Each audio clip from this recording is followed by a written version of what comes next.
audio hikoyalarni tinglash uchun albatta bizning kanalga obuna bo'ling.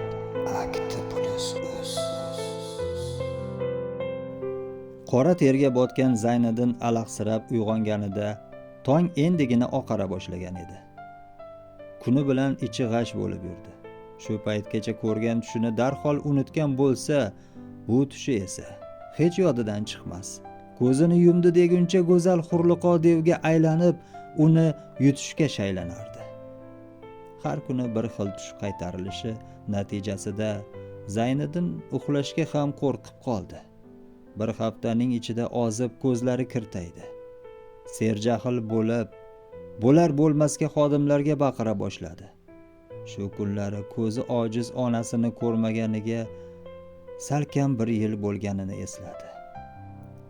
Eyvoh, lavozimu pullar ko'zi emas, qalbini ko'r qilib qo'yibdi. Surxonning chekka qishlog'ida qolgan onasining oq fotihasini olmaganiga ham qariyb bir yil bo'libdi. Qaytanga oddiy ishchi payti tez-tez bolaligi o'tgan qishlog'iga borar, sinfdoshlari bilan ko'rishib otasining qabrini ziyorat qilar edi. Onajoni 7 qishloqqa mashhur kinnachi edi. Kimga ko'z tegsa bolasi kasal bo'lsa, ishi yurishmasa albatta ularnikiga kelib onasiga non silatar, kinna soldirar edi. O'qishni bitirib uylangach, Zayniddin Toshkentda qolishni afzal bildi. Onasining o'limidan so'ng qattiq iztirobga tushib birdaniga ko'zi ko'rmay boshladi. Shunday bo'lsa-da ularning uylaridan odam arimasdi. Onasining yonida ukasi Botir qolishidan ko'ngli taskin topgan Zayniddin zavodga ishga kirdi. Balki qadrdon yurtining tafti uni bu qo'rquvlardan xalos etar, balki mushfiq onasining doimo jambil hidi kelib turuvchi qo'llari uni bu tashvishdan qutqarar. Rizvonoy ona o'rik daraxtining soyasi ostida atrofdagi shovqinlarga quloq tutib o'tirar ekan, yengil oyoq sharpasini sezib sergaklandi. "Kim u? Botirjon, senmisan?" Zayniddin oldida sovib qolgan bir piyola choy, rangi uniqib ketgan ko'rpachada o'tirib, himoyasiz ravishda hovli va bog'dagi turli xil shovqinlarga quloq tutayotgan ko'zi ojiz onasini ko'rib, o'pkasi to'lib ketdi. O'zini tuta olmay onasining rayhon, olma va allaqanday bolalik xotiralari to'fonini qo'zg'atuvchi hidlar kelib turgan bag'riga otdi. "Onajon, bu men Zayni. Voy!" Rizvonoy ona qorachiqlari oq parda qoplagan ko'zlaridan oqqan shashqator yoshni ham artmay qo'llarini oldinga cho'zib, ancha to'lishgan, qimmatbaho atir hidi ufurib turgan o'g'lining yelkasidan quchoqladi. "Bormisan, bolam? Seni ko'rolmay o'lib ketamanmi deb o'ylavdim. Yo'qlay ham demaysan. Ukang Botirjonga telefon qil, qachon kelar ekan desam, raqamingni bilmayman deydim. Ey, mana keldim onajon, sizni sog'indim."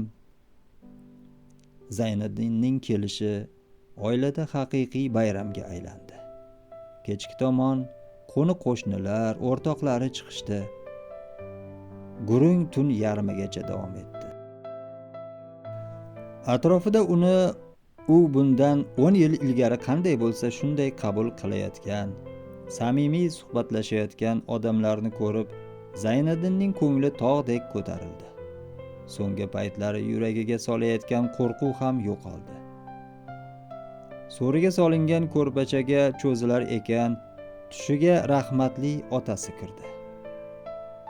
"Bolam, sen o'zingni hayoting bilan yashamayapsan.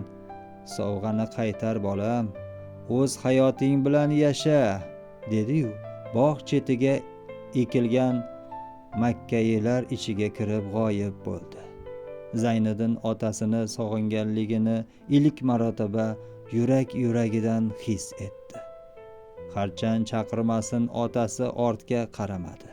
Tushida yosh bolaga aylangan Zayniddin esa padari buzukvorining orqasidan quvib yetolmadi. O'pkasi to'lib hiqillagunicha Makka poyalari atrofida paydo bo'lgan ko'rinmas devor ortida qoldi. Uyg'onganida ko'z yoshidan yostig'i ho'l bo'lgan. Elas-elasda itlarning uyqusirab hurgani, bog' to'ridagi molxonada ho'kizning pishqirgani eshitildi.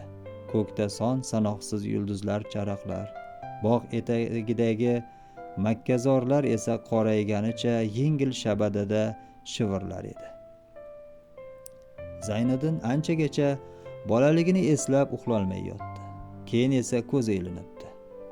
Hali ham makkazorlar oldida turibdi, faqat endi ulg'aygan. Birozdan so'ng poyalar shitirlab, kimdir u tomon qarab kela boshladi. Zayniddinning yuragi hovliqdi. Otasi qaytdi. Otajonisi uni yaxshi ko'radi. Yolg'iz tashlab ketgisi kelmadi. U oldinga talpingan edi. Otasining o'rniga yashil barglarni surib, o'sha hurliqo chiqib keldi. Zayniddin qochmoqchi bo'lgan edi, ammo oyoqlari ostidan tomir chiqib, ular ham Makka poyasiga aylana boshlandi. Hurliqo yaqinlashgach, Zayniddinni yutish uchun og'zini katta ocha boshladi. Shu payt telefon jiringladi-yu, Hurliqo yana asl go'zal qiyofasiga kirdi. Telefon sizga boylik keltirdi. To'g'rimi jonim? Ammo mening ulushim qani? Haqqini to'lamaysizmi? Zayniddin javob berishga ulgura olmadi. Telefonning tinimsiz jiringi uni qo'rqinchli tush girdobidan yulqib olgan edi. Tong otgan, haqiqatdan ham doimo yonida olib yuradigan o'sha Hurliqo sovg'a qilgan telefoni tinimsiz jiringlardi. Qo'li qaltiraganicha telefonni ko'targan Zayniddin qulog'iga xuddi qabrdan chiqayotgan ovoz keldi. Telefon sizga boylik keltirdi, to'g'rimi jonim? Ammo mening ulushim qani? Haqqini to'lamaysizmi? Kimsiz? Kim bu? Bu raqamni qayerdan oldingiz? Ammo telefondan qisqa gudoklar kelar. Qo'ng'iroq qiluvchining raqami ham displeyda chiqmagan edi.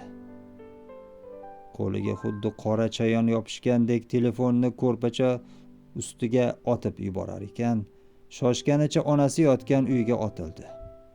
Rizvonoy ona bomdodni o'qib bo'lib nursiz nigohini bir nuqtaga qadaganicha tasbeh o'girib o'tirgan ekan.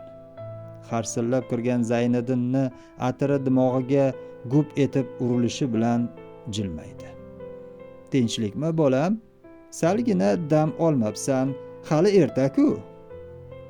Onajon, qutqaring. Men boshqa chiday olmayman. U meni yutib yuboradi, yutadi. Rizvonoy ona o'g'lining gapini diqqat bilan eshitgach, biroz sukutga cho'mdi. So'ng, sovg'ani egasiga qaytar bolam. Sen shaytonga oshno tutunibsan. Uning sovg'asini olibsan. Telefonning aslida shayton quvvati joylashgan moslama. Bu quvvat seni hayotiy quvvating bilan oziqlangan. Yana 2-3 oydan keyin joningni so'rib olardi. Kasaldan boshing chiqmasdi. Uni egasiga qaytar. Qanday qilib? Axir uni tanimayman-ku. Uni olgan joyingga bor. O'sha o'tirgan stolning ustiga qo'yginda Qur'on Karimdan mana bu suralarni o'qi. So'ng ortingga qaramay chiqib ket. Sendan xavotirda edim. Yaxshiyamki o'zing kelding. Toshkentga qaytib onaezorini aytganini qilgan Zayniddin ilk marotaba tinch uxladi. Tushida yana anvoyi, bu safar tirik gullar ochilgan dalada sayr etar. Olma daraxtida ko'zni quvontirib, xushbo'y hid taratib turgan olmani uzib olishi bilan yonginasida kulgu eshitildi.